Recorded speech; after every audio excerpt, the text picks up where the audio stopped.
Bondoro itu di bidang food and beverage ya saya. Nah untuk nature dari bisnis masing-masing itu berbeda-beda juga.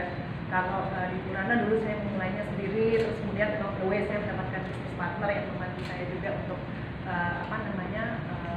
merencanakan bisnis dan masa depan bisnis dengan lebih baik. Terus kemudian juga di yang Koloni, Bondoro dan kalau Kapotri itu juga nature-nya juga berbeda-beda. Nah, mungkin saya kasihin sedikit aja. Baru di bisnis terakhir itu saya berani mengajukan pinjaman. Di situ saya lumayan merasa matang akhirnya sebagai pengusaha gitu. Oke. Nah, menarik sekali ya, 4 bisnis line bisnis ini beda banget kan ya. Ada fashion, hotel, keramik, juga ada F&B.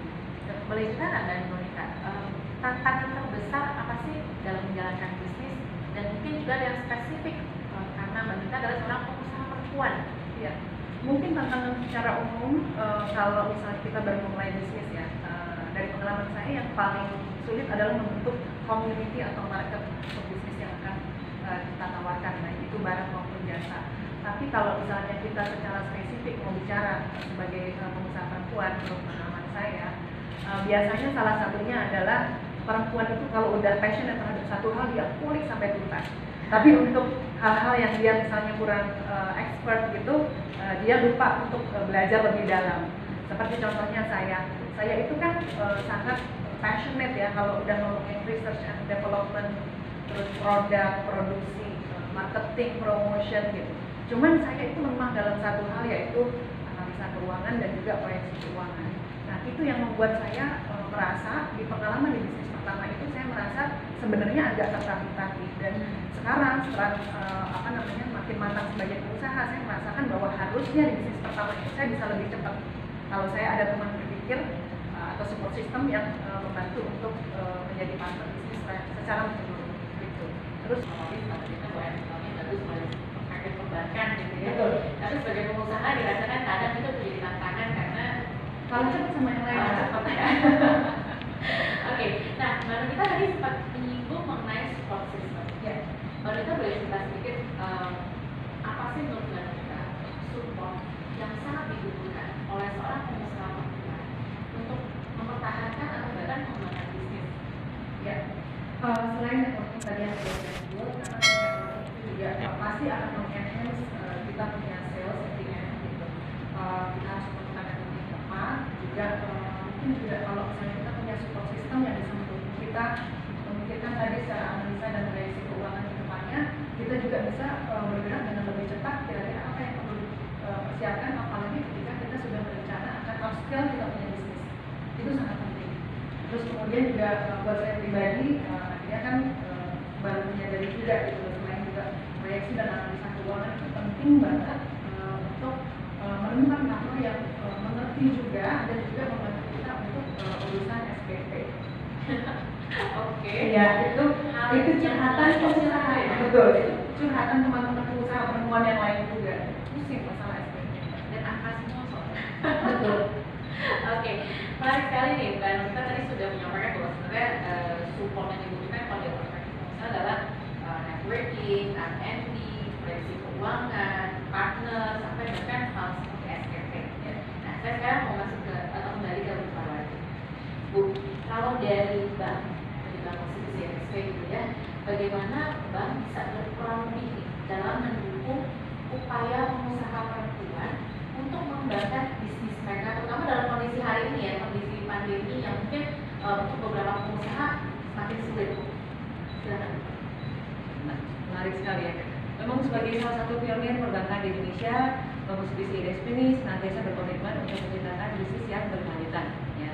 Jadi sembari menghasilkan dampak positif dan juga menginspirasi masyarakat untuk jadi agen perubahan. Kami pun menyadari dalam melakukan usahanya, pengusaha perempuan bukan saja harus menghadapi berbagai tantangan tadi ya, sudah disebutkan operasional, SPD termasuk administrasi, skill dan lain-lain yang lazimnya memang dihadapi oleh pengusaha. Tapi juga katanya ada hal-hal yang lebih khusus, termasuk peran ganda yang sering harus perempuan lakukan, yaitu sebagai perannya sebagai pengelola rumah tangga, sebagai ibu, sebagai istri dan sebagai pengusaha. Dan benar sekali ya tadi disampaikan oleh Mbak Nurita bahwa pengusaha perempuan itu membutuhkan dukungan yang lebih menyeluruh. Maka dari itu, Musibisi RSP pun siap memberikan solusi dukungan yang tepat untuk pengusaha perempuan Indonesia, termasuk support system yang memampukan pengusaha perempuan untuk menjalankan bisnisnya dengan lebih baik agar dapat mengembangkan bisnisnya secara berkelanjutan, sehingga dia ujungnya memberikan kontribusi lebih baik lagi terhadap perekonomian Indonesia. Boleh. Para pengusaha perempuan ini, Bank Musibisi RSP memang menghadirkan solusi yang tujuannya tadi kan ya, memberdayakan pengusaha perempuan melalui program PAJTB Women Warriors. Solusi ini ada 3 pilar penting: manage, grow, dan live. Maksud manage apa? Jadi kami menyediakan layanan perbankan yang memungkinkan pengusaha perempuan untuk mengatur keuangan pribadinya maupun bisnisnya dengan mudah, aman, nyaman, kapan saja, di mana saja, ya. Antara lain dengan One Mobile, itu bisa untuk kebutuhan pribadinya, atau Mobile Velocity untuk kebutuhan bisnisnya. Termasuk juga ini semua bisa menghasilkan kemudahan pelaporan. Jadi Mbak Dorita sempat curhat mengenai pelaporan SPT, itu pun semua termasuk yang bisa dihasilkan oleh sistem kami. Terus konsep yang kedua adalah grow. Maksudnya apa? Di sini kami menghadirkan 2 ya, solusi keuangan maupun non keuangan. Tujuannya semua untuk mendukung bisnis. Jadi ini harapannya memungkinkan pengusaha perempuan itu bisa mengembangkan dana pribadinya dengan investasi dan sebagainya, maupun bisnisnya dengan pendanaan dan sebagainya.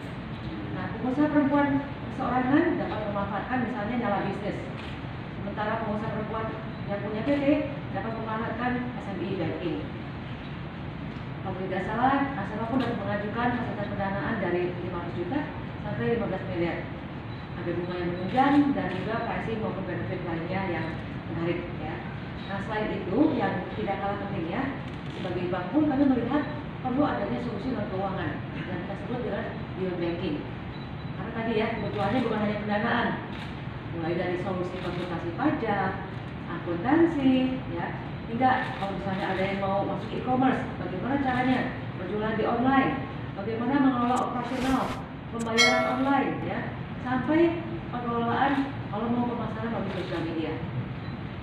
Tentunya harapannya ini semua dapat membantu menjalankan dan mengembangkan bisnis secara efektif. Kedepannya tentu juga kami akan terus melengkapi layanan biobanking ini. Tadi dapat inspirasi juga dari Mbak Novita ya. Harus ada mengenai financial management, analisa keuangan, proyeksi seperti apa. Dan begitu modal kerja dan sebagainya ya, yang sesuai dengan kebutuhan para pengusaha perempuan ini.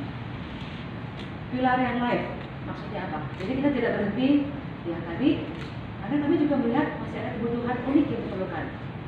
Jadi Mbak Novita sempat juga ya bilang mengenai komunitas. Nah, kita juga ingin mendukung pengusaha perempuan untuk meningkatkan kemampuan, program diri, ya, melalui penyediaan program edukasi, training, hingga juga membangun komunitas usaha. Yang kesemuanya kami harapkan bisa mendukung keberhasilan usaha yang lebih baik lagi, terutama di jangka panjangnya. Nah, seluruh solusi tersebut juga didukung dari inovasi teknologi digital, sehingga tadi harapannya memastikan seluruh proses bisa efektif, efisien, ya, nyaman dan aman di mana saja. Apalagi tadi ya di zaman pandemi seperti ini semuanya ingin bekerja dari rumah, nah itu dimungkinkan sekali di sini.